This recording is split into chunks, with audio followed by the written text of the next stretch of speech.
Bonjour à tous. Je vous remercie d'être si nombreux ce matin à nous avoir retrouvés sur ce nouveau webinaire organisé par le département formation d'achatpublic.com. Donc, achatpublic.com, créé en 2003, c'est une entreprise composée d'experts en marché public et leader en France dans le domaine des services aux acteurs de la commande publique.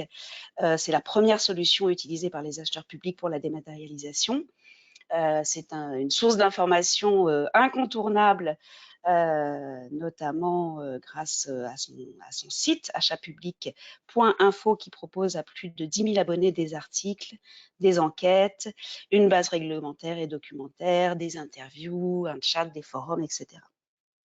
Et donc, comme on peut le voir sur la slide suivante, ce sont des formations au marché public destinées à la fois aux acheteurs, mais aussi aux entreprises soumissionnaires. Et donc, en 2022, ce sont plus de 50 programmes et 600 sessions programmées à Paris et en province, et même dans les dom-toms. Nous sommes un organisme certifié Calliope et nous pouvons bien sûr décliner des formations dans vos établissements à partir de 4 personnes intéressées grâce à nos formules intra sur mesure.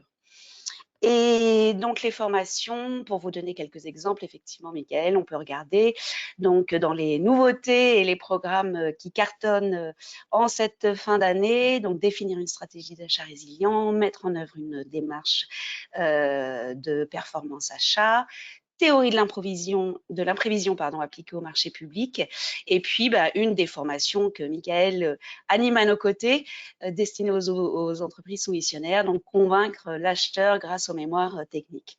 Donc vous retrouvez tous ces programmes sur nos différents sites de formation.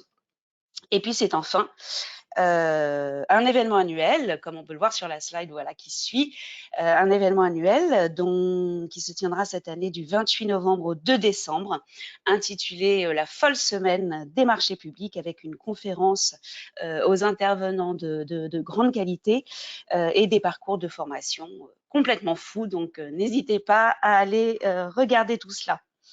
Donc, nous sommes ce matin en compagnie de Michael Pérez, qui est un expert en marché public en France et en Belgique, et qui apporte son expertise depuis plus de 10 ans auprès des administrations fédérales, des collectivités territoriales et des secteurs spéciaux. Et il dispense également des formations et actions de conseil auprès de sociétés privées, de la PME jusqu'aux grands groupes internationaux. Et donc, il va nous parler de la nouvelle norme européenne sur les pratiques des acheteurs publics et des impacts de cette norme sur la responsabilité environnementale, sociétale et économique de la commande publique et sur l'efficacité de l'achat pour les utilisateurs finaux. Il est un des rédacteurs de cette norme, donc nous sommes vraiment très honorés de l'accueillir ce matin. Je vais donc lui laisser la parole. N'hésitez pas tout au long du webinaire à poser vos questions et je lui relayerai en fin d'intervention afin de tenter d'y répondre. Voilà, je vous laisse la parole, Michael. Très bon webinaire à tous et à tout à l'heure. Merci. Alors, nous allons commencer par une petite présentation du contexte de cette norme. Donc, c'est une norme européenne qui a été voulue par la Commission européenne et le Comité européen de normalisation, qui a axé cette norme donc, sur les marchés publics et sur la commande publique, sur tout ce qui est achat public, en raison de l'importance de la commande publique dans l'économie européenne. Ça représente plus de 2000 milliards au niveau européen, c'est à peu près 14% du PIB au niveau de l'Europe. Et pourtant, ça reste des marchés très nationaux et même si les directives européennes sont les mêmes partout et la réglementation fort proche partout, les habitudes de chaque pays sont assez différentes, puisqu'on a seulement 2% des procédures de marché public en Europe qui sont des marchés transfrontaliers, c'est-à-dire où des administrations de différents pays qui sont réunis pour passer un marché, ou tout simplement des sociétés étrangères qui participent à un contrat d'un pays qui n'est pas le sien. Voilà. Donc, ils ont demandé aux différents organismes de normalisation qui sont membres du Comité européen de normalisation de travailler sur une norme. Donc en France, c'est l'AFNOR, le représentant. En Belgique, c'est NBN. Donc moi, je suis un Français installé à Bruxelles. Et donc ça fait maintenant 15 ans que je travaille dans les marchés publics sur la France et la Belgique et les marchés de la Commission européenne. Et donc la NBN, l'organisme de normalisation belge m'a demandé de rejoindre le comité d'experts pour cette norme. Et donc, on a tous travaillé ensemble au niveau européen. Alors, il y a des pays qui ont été plus ou moins actifs. La Belgique a été très, très active dans cette normalisation.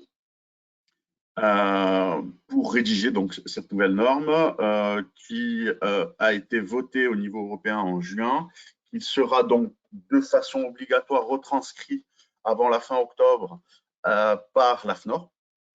Et ça deviendra donc du coup une norme française, qui ne sera pas une norme obligatoire, c'est-à-dire qu'elle n'aura pas de valeur contraignante pour les administrations. C'est une norme sur base volontaire à laquelle on peut adhérer. Néanmoins, vous le verrez, j'ai essayé de prendre plusieurs exemples, même si la norme est très touffue, parce qu'elle touche vraiment un large panel de la commande publique, pas seulement la procédure, mais vraiment toute l'organisation d'un service achat, toute la reconnaissance d'un service achat dans l'administration, son positionnement dans l'administration, le positionnement des achats aussi bien en termes d'efficacité pour l'utilisateur final que d'efficacité de la commande publique en politique RSE, donc dans sa place sociétale et environnementale. Donc j'ai essayé de prendre quelques exemples très différents de cette norme, quelques articles très différents de cette norme pour vous montrer un peu l'étendue de cette norme. Et elle a après l'avantage aussi de poser un cadre qui engage les administrations plus, je dirais, sur le long terme qu'une simple politique interne qui peut facilement être changée. Ici, on adhère à un cadre qui va être une norme pour tous européenne et donc des décisions de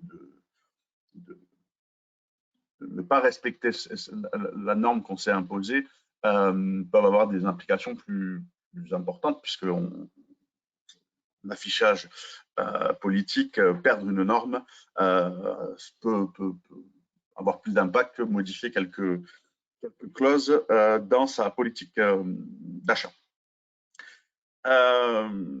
Donc, cette norme spécifie les exigences et des recommandations pour des organismes. Donc, il y a des niveaux minimums à atteindre et après, il y a des niveaux souhaités, des choses que nous indiquons dans cette norme qui serait souhaitable d'atteindre. Donc, elle est sur différents niveaux, sur différents paliers. Alors, dans son titre, on dit qu'elle concerne l'intégrité et la responsabilité dans le processus achat depuis l'identification du besoin jusqu'à la délivrance du produit, des services ou de la prestation de travaux. Mais en fait, elle prend bien plus que l'intégrité et la responsabilité, puisqu'on va être aussi dans l'efficacité, dans l'efficience de la commande publique. On va être dans le management, l'engagement des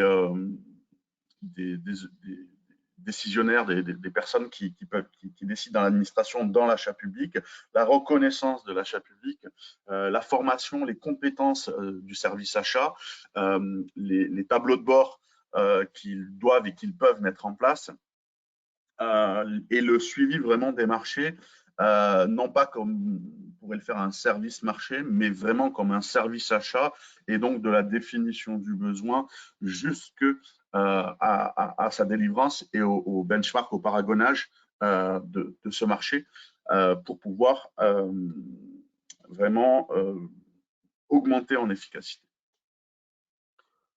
Alors, on va définir quelques concepts rapidement. Je vais quand même surveiller l'heure parce que sinon, peux vous en parler pendant 2 jours. La responsabilité, comment elle est définie dans cette norme, c'est un État consistant par une organisation acheteur à être en, excusez-moi, voilà, à être en mesure de répondre de ses décisions et de ses activités à des organes directeurs, à ses autorités constituantes, mais plus large à toutes les parties prenantes. C'est-à-dire qu'on part aussi du principe que l'administration n'est pas un ovni au milieu d'un système économique, mais qu'elle a aussi alors des comptes, pas des comptes, mais des informations à rendre à toutes les parties prenantes d'un contrat et de la commande publique, aussi bien aux utilisateurs finaux qu'aux prestataires, qu'aux titulaires des marchés et aux sociétés qui ne sont pas retenues pour pouvoir en fait permettre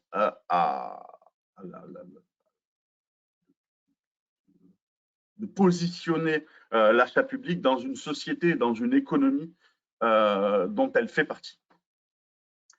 Puis, l'intégrité, donc, elle est définie comme une conformité, une adhésion sans faille à des valeurs, des principes et des normes éthiques.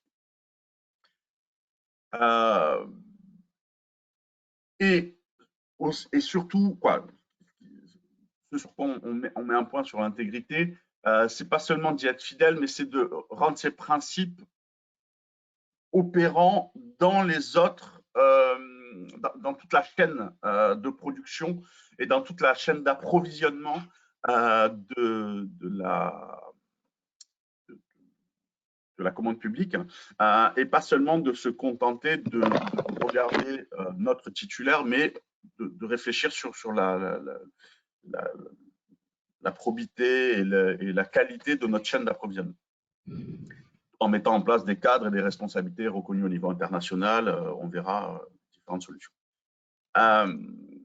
On a considéré dès le début, lors de la rédaction de cette norme, que l'intégrité et la responsabilité, c'est les deux composantes d'une bonne gouvernance publique, mais aussi d'une gestion saine des finances publiques, puisque, on le sait, les économies et les dépenses n'ont pas lieu, contrairement à ce qu'on pense principalement, les dépenses superflues, au moment des négociations, mais bien dès la définition du besoin et dès la prise en compte du besoin, et surtout aussi lors du contrôle d'exécution et pendant l'exécution.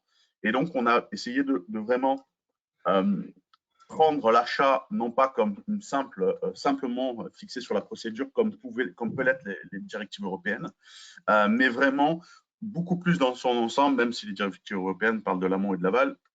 On a essayé de prendre en compte un plus large panel. Donc, je vous ai mis le sommaire de la norme. Malheureusement, je ne peux pas vous communiquer la norme puisque petit 1 n'a pas été publiée en France et petit 2, elle n'est pas libre de droit, puisqu'elle les droits en France appartiennent à l'AFNOR, donc il faudra retourner vers l'AFNOR pour pouvoir acquérir cette norme. Donc l'article 1 et l'article 3, on pose les bases, les références normatives, les termes et les définitions. Dans l'article 4, on va aller poser des principes fondamentaux sur tout ce qui est intégrité, responsabilité et transparence. Dans l'article 5, on va se concentrer sur la gouvernance de l'organisme achat, y compris politique, son comportement, son leadership et son engagement de soutien dans sa commande publique et de donner les moyens à sa commande publique. Et voilà, de ne pas oublier que ça reste les gouvernants et donc ils doivent prendre leurs responsabilités. Donc on a vraiment intégré non pas seulement le service achat, mais l'entièreté de l'administration. Le processus d'achat public et les risques qu'il comporte à l'article 6. L'article 7, alors on va très loin dans les articles, hein, ce n'est pas des articles qui font 5 lignes. Le management des parties prenantes, notamment en ce qui concerne la préparation du marché, les chaînes d'approvisionnement et les utilisateurs finaux. L'article 8, c'est tout ce qui est prise en compte des facteurs humains au sein de l'organisation, de ses compétences, de ses développements, les mécanismes et les mesures qu'on doit prendre au sein de l'administration pour mettre en œuvre dans l'administration cette norme et l'organisation achat. L'article 9, ça va être sur l'évaluation des performances aussi bien économiques que sociétales que environnementales. Donc, on a vraiment une prise en compte globale de la performance dans l'article 9. Dans l'article 10, on considère que le travail n'est jamais fini et donc on donne des pistes, on donne des outils pour augmenter l'amélioration continue du processus d'achat. On a une annexe A qui est sur la recommandation des interprétations de ces exigences et on a une annexe B qui est très très complète sur les recommandations relatives aux risques courants. C'est-à-dire qu'on a pris tous les risques courants qu'on a pu identifier et on a essayé de leur apporter des solutions et de leur apporter des outils pour pouvoir essayer de pallier à ces risques. J'ai pris dans la norme quelques articles pour nous permettre un peu de voir ce qu'il y a dans la norme. J'ai essayé de prendre un article, une partie de chaque article, même si c'est très touffu. J'ai eu beaucoup de mal hier. J'ai dû nettoyer beaucoup mes slides parce que sinon, je n'allais jamais tenir une demi-heure. J'ai fait un petit focus sur le 5.4, sur le leadership. Puisque c'est quelque chose dont on parle rarement dans les politiques d'achat ou pas assez dans les politiques d'achat, pas du tout dans la réglementation ou les guides, mais sur vraiment là l'engagement des directions et des personnels d'encadrement et des politiques dans le leadership à mener dans l'achat et dans la commande publique. Et donc, quelques points que doivent assurer et donc là, on dit bien que doit, donc là, c'est même pas une recommandation, c'est une obligation pour respecter la norme, les directions des administrations. Donc, ils doivent veiller à ce que l'ensemble des activités et de leur comportement reflètent ces responsabilités, les engagements et les valeurs de l'administration. Ils doivent faire preuve d'un leadership efficace et cohérent au plus haut niveau, assurer la mise à disposition des ressources et des installations nécessaires.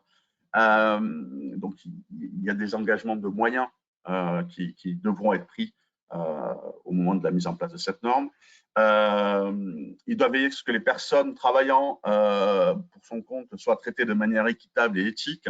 Il doit assurer les différents objectifs de l'organisation sont compatibles et n'encouragent pas et n'incitent pas à un comportement inadapté.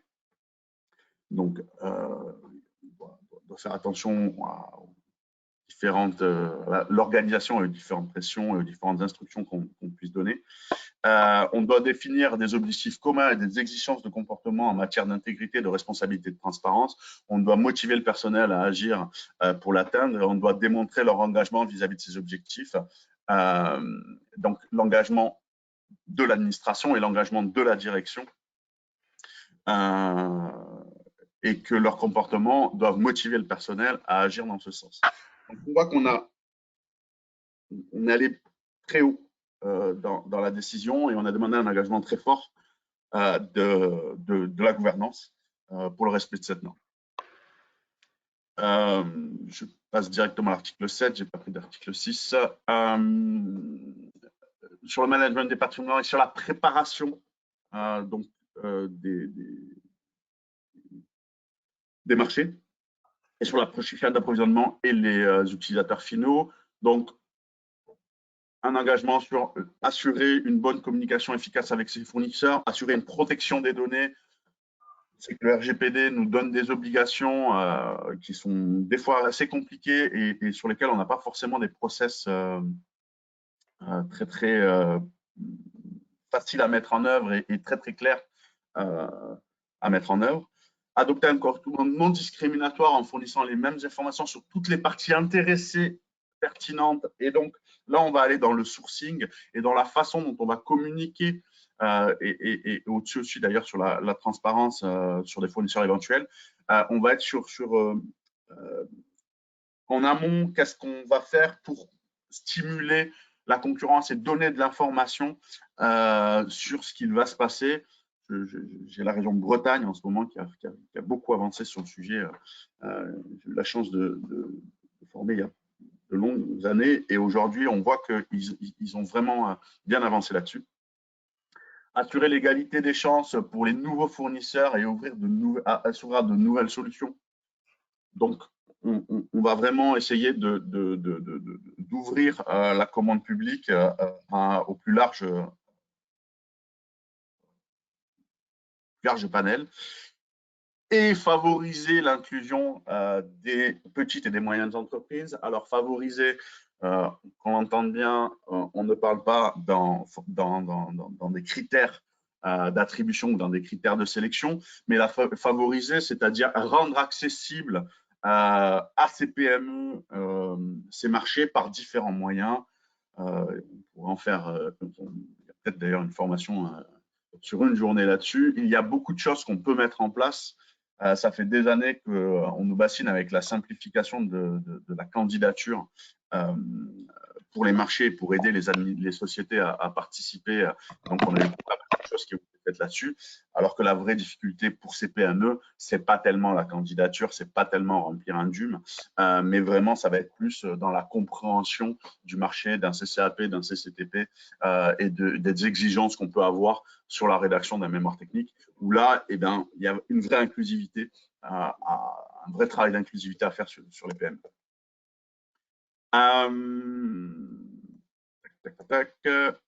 L'article 7.1,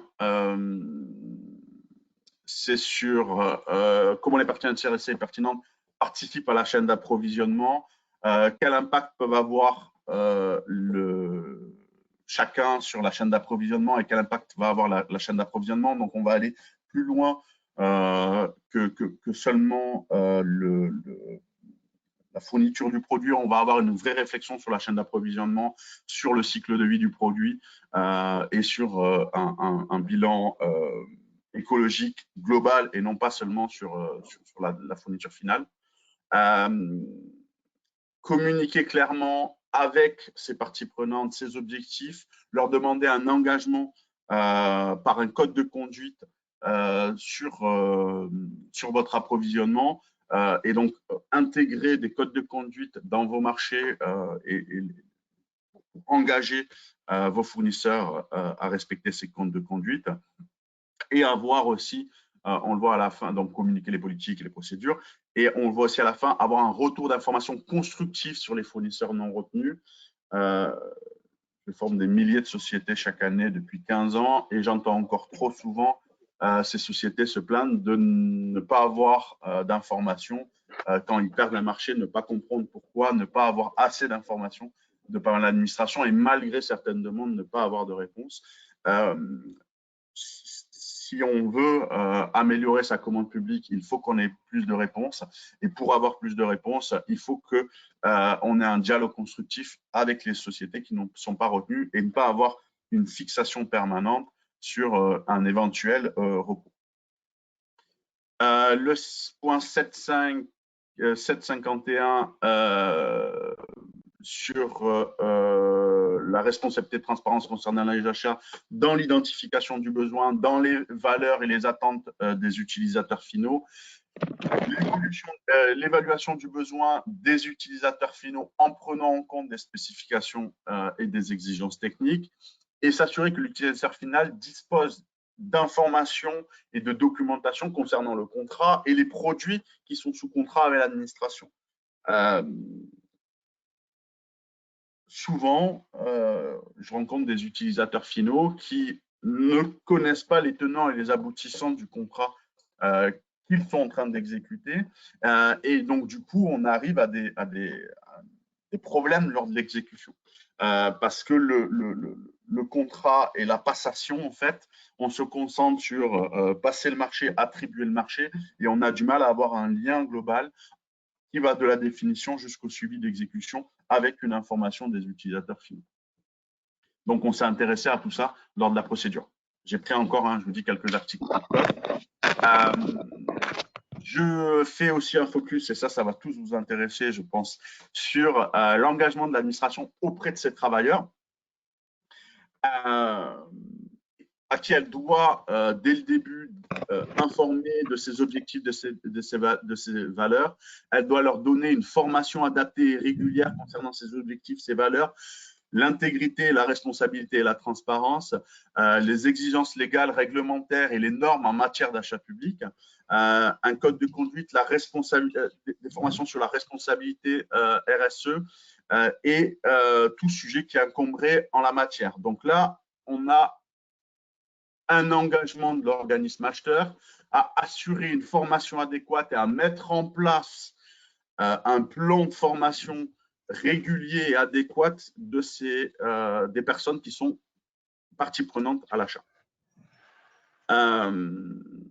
Et aussi, elle doit promouvoir le partage de connaissances et l'expérience en matière de bonnes pratiques au sein de son organisation, mais au sein aussi de centres de connaissances, de réseaux professionnels. Et donc, elle incite les administrations à communiquer avec d'autres administrations et à créer des clubs et à pouvoir ensemble partager des bonnes pratiques. Ça, c'est la partie qui vous plaira le plus, je pense. Elle doit prendre en compte le facteur humain, les compétences et le développement des travailleurs, les mécanismes, mais aussi les mécanismes et les mesures prises par l'organisme permettent d'appliquer cette norme. Et donc, la réglementation dit que l'organisme acheteur doit assurer à ses travailleurs impliqués dans le processus d'achat qu'ils bénéficient d'options de carrière viables et de mesures incitatives. Donc, considérer l'achat public pas comme une fonction stratégique, plutôt comme une tâche administrative, en garantissant des missions, des avancements basés sur leur performance et leurs compétences. On a considéré que, et à juste titre, que vu la pénurie de personnel qu'il existe, et je peux vous dire, pour travailler au niveau européen, qu'elle n'est pas que française, elle est au moins partagée avec plusieurs pays européens avec lesquels j'ai travaillé, on manque d'acheteurs. Et donc, on doit voir l'achat comme une fonction stratégique et on veut voir nos acheteurs comme une ressource de l'administration qu'on doit aider à monter en compétences et à qui on doit proposer une vraie organisation et un vrai plan de carrière, parce que sinon on va avoir une forte volatilité de nos acheteurs, ce qui arrive dans beaucoup d'administrations, et on voit tous les jours, moi tous les jours, je reçois des dizaines d'offres d'emploi de postes dans des services achats, et je suis contacté à peu près toutes les semaines par des chasseurs de tête pour différents organismes ou différentes sociétés pour vraiment la commande publique, parce que c'est une denrée rare. Vous êtes une denrée rare. Et donc, on demande un engagement de l'administration sur cette fonction. Le dernier point sur lequel j'ai fait un focus, oui, c'est ça, et j'espère que je suis dans les temps. C'est sur l'évaluation des performances. J'ai pris la généralité, le 9.1, où on dit que l'administration doit assurer une gestion des informations et des données et qu'il convient de mettre en place une collecte et une gestion des données importantes, de définir des indicateurs clés de performance, d'établir des processus de surveillance, d'évolution et d'amélioration continue des performances, de communiquer les résultats et instaurer un dialogue entre les décideurs et les différentes parties prenantes internes et d'évaluer par rapport à d'autres organismes où on en est concernant le développement durable et essayer, comme on l'a vu tout à l'heure, sur le fait d'organiser des partages de connaissances, pouvoir s'inspirer de ce que fait notre voisin et sur quoi a travaillé notre voisin. Vous n'aurez pas le temps de travailler bien de façon objective à 100% sur passer tous vos marchés avoir un œil et un axe RSE ou seulement environnemental, même sur tous vos marchés, puisque vous avez quand même beaucoup de marchés à passer. Néanmoins, il y a des gens qui ont fait des choses ailleurs, à côté, et donc c'est intéressant de voir ce qui a été fait. Et pour communiquer avec les parties prenantes internes et externes certains indicateurs clés de la performance achat. Voilà, je crois que je suis pile dans les temps, non? C'est ça, je devais laisser un quart d'heure pour les questions et donc je pense que je suis tout juste. Absolument. Un grand merci, Michael, pour cette présentation. Effectivement, en 30 minutes, c'est délicat. On comprend effectivement que cette norme a des ambitions bien plus larges que ce qu'on a pu voir ce matin. Et justement, on a une question enfin une impression, on va dire, que la norme donne d'un document avec de grands principes. Mais est-ce que derrière, il y a du concret pour accompagner les équipes de terrain, que ce soit marché ou achat, au travers de clauses pouvant être utilisées dans les DCE? Est-ce qu'il y a des cas concrets ou des solutions données en fonction de cas soulevés? Non, la norme ne donne pas de clause à intégrer dans vos DCE parce que la norme a déjà une visée européenne et donc ça serait assez compliqué de seulement faire un focus sur des rédactions de clauses de cahier des charges, mais surtout parce qu'elle a une vision plus sur l'organisation et la politique achat et elle n'est pas au stade du micro, j'ai envie de vous dire. Elle est au stade du macro. Par contre, l'annexe 2, l'annexe B, donne beaucoup d'outils et de pistes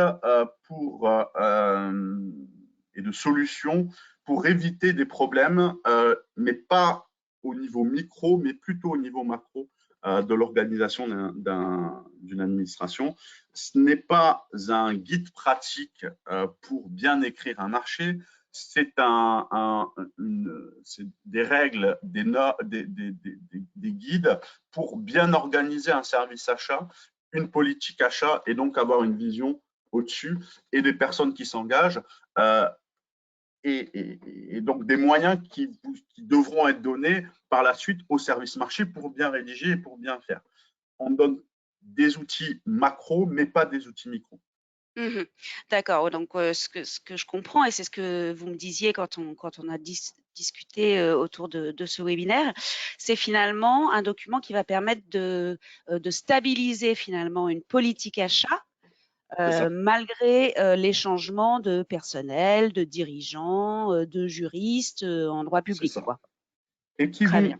obliger à un engagement de moyens et un engagement de qualité une administration, pas seulement dans des discours, mais dans un engagement ferme à respecter une certaine norme. Et donc, pour respecter cette certaine norme, ils devront mettre en place, donc la norme impose certaines choses, et pour respecter ça, ils devront mettre en place des engagements forts sur des moyens à donner au service achat, des moyens techniques, des moyens humains, des compétences et ainsi de suite à leurs acheteurs pour qu'ils puissent faire bien leur métier et pas qu'aux acheteurs. C'est-à-dire que l'engagement ne porte pas que sur les achats, mais aussi sur les décideurs et aussi sur les utilisateurs finaux qui devront s'engager à améliorer et à aider l'acheteur à mieux acheter par des retours d'informations et par un soutien et un leadership et un encadrement sur lequel ils se seront engagés. D'accord, oui. Et alors, est-ce que cette norme est réservée, aux administrations ou est-ce qu'elle est ouverte à tous les pouvoirs, Elle est ouverte à tous adjudicateurs? les pouvoirs et toutes les entités adjudicatrices, puisqu'on parle aussi de sociétés avec des actionnariats qui peuvent mettre en place cette norme. Donc, on n'est pas du tout limité à seulement les administrations. On peut avoir tout pouvoir adjudicateur ou entité adjudicatrice. D'accord. Et puis, ben, on va prendre une dernière question. Alors, on a bien compris que ce n'était pas contraignant, hein, que ce Ouais. serait sur la base du volontariat. Mais est-ce que dans le cadre d'achats effectués dans le cadre de fonds structurels européens, est-ce que ce serait un prérequis? Alors, pour l'instant, ce n'est pas prévu. Néanmoins, on ne sait pas ce que l'avenir va redonner. A priori, on sait que l'avenir, c'est pas de directive en 2020, pas encore de directive en 2024. Donc, voilà. Je ne sais pas si tout le monde était sur l'info, mais au vu des travaux parlementaires et de ce qui se prépare au niveau européen, on ne voit pas de nouvelles directives arriver pour 2024. D'accord. Donc les 2014 ne seront pas rénovés. Pas tout de suite, du moins, pas pour 2024. Donc, selon comment va évoluer la commande publique et selon comment vont évoluer les pays, pour l'instant, elle n'est pas contraignante. Elle pourrait le devenir un jour et elle pourrait le devenir pour acquérir certains fonds structurels. Pour l'instant, ce n'est pas prévu. Voilà, mais on ne sait pas de quoi demain sera fait. Je ne pense pas qu'elle deviendra obligatoire pour tous, parce que malgré tout, on a encore des toutes petites administrations où ça sera compliqué à mettre en place et avoir une vision stratégique. Voilà. Maintenant, ça ne me paraît pas aberrant à terme qu'on impose cette norme selon un certain montant de commandes publiques ou selon une certaine taille d'administration dans les années à venir. Tout dépend de vraiment comment comment vont évoluer les administrations. Si à un certain moment, on voit que les objectifs ne sont pas atteints, on va aller, c'est un guide qui permettra d'atteindre ces objectifs. Et dans la même idée, au-delà, effectivement, on l'a bien compris, pour le moment de la non-obligation, est-ce qu'il est prévu une procédure de certification, peut-être, d'application de la Alors, norme? c'est des choses qui sont en cours. La norme étant toute neuve, pour l'instant, personne n'est habilité à vous certifier. De toute façon, je dis toujours à toutes les gens qui passent des normes, le plus intéressant à la limite dans la norme, c'est pas avoir la norme, c'est tout le travail qu'on doit mettre en place pour y arriver. Parce qu'il vous oblige à travailler et à vous remettre en question et à remettre en question votre organisation. Et donc, je pense que d'ici là, de toute façon, on aura certainement des organismes qui seront habilités à vous certifier. Pour l'instant, il n'y en a pas, mais peut-être d'ailleurs parce que pour l'instant, elle n'est toujours pas publiée en France. Bien sûr. Et donc, voilà. Mais il y a déjà des organismes qui y travaillent. Et surtout, de toute façon, avant que quelqu'un essaye de se faire certifier, il a quand même quelques mois de travail et Oui. d'organisation à mettre en place avant de se faire certifier. Très bien. Et on est d'accord que, bon, on a parlé effectivement des administrations, etc., mais les collectivités peuvent rentrer, bien évidemment, dans cette norme et dans ce processus. Ah, bien sûr, quand je parle d'administration, je parle c'est mon terme générique à défaut Oui, oui, bien sûr. pour parler de pouvoir adjudicateur et d'entité adjudicatrice. Oui, oui, c'est écrit pour n'importe quelle administration. J'ai pas n'importe quel. Hop, je vais vous lire le considérant au début, si vous le voulez.